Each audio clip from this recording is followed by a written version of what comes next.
مسله راغلې ده چې په قرآن پاک باندې لاس یو سړی کیږدي د قرآن د ګناه د کار لپاره، یا یو سړی داسې په غوسه کې وکړي، خو هغې نه پس بیا هغه اراده بدله شي چې آیا دا قرآن پاک باندې ما لاس ایښی، دا کار ما له کول پکار دی یا نه دی کول پکار، یا ما دا کار وکړو خو قرآن پاک باندې ما لاس کېښودو، نو مخکې به اوس ما له څه کول پکار دي.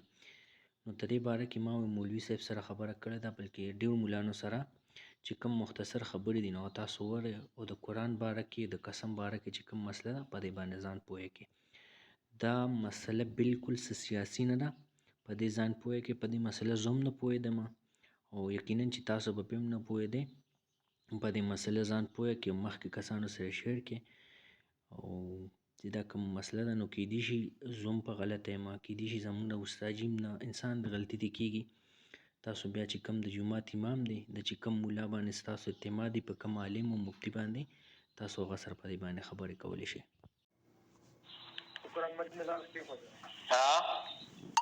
دا کار به کوم دا قسم نه دی الفاظ ته زما خوښ کېده قرآن مجید کې لاس کېښودل جی دا کار به کوم دا قسم نه دی په قرآن مجید مې لاس کېښود، په غوږ نه تشوي، قرآن مجید مې لاس کېښود، قسم کوم دا قسم کوم اگر الله مې قسم وي دا کار به کوم. او بیا دا خو ګناه ده که نه، ګناه خو دې نه کړي، کار نه چې انسان ګناه کړي بیا به دا قسم مات کړي، به د قسم کفاره وکړي.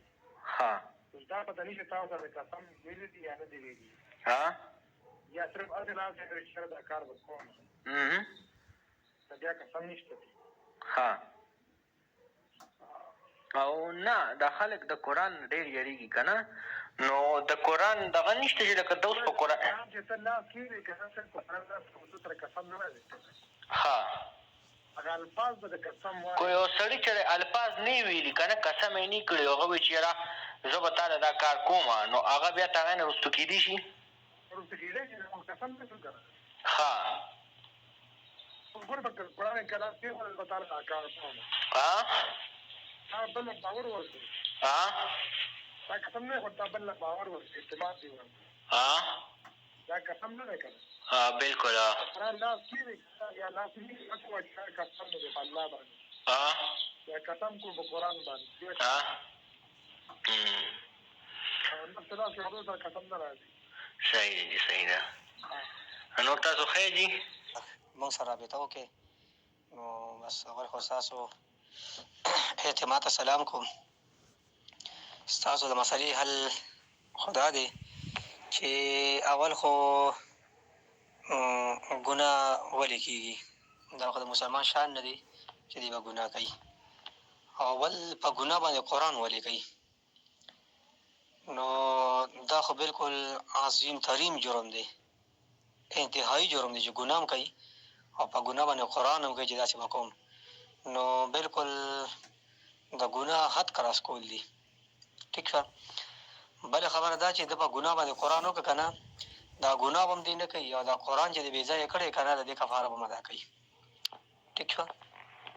ګناه به هم نه کوي، دینه به اوړي، خو دا قرآن چې کړی دی که نه، د دې کفاره به ورکوي. قسم یې کړی دی، نو د قسم کفاره به ورکوي، او دا قسم به دې ماتوي، دا اراده به دې بدلوي.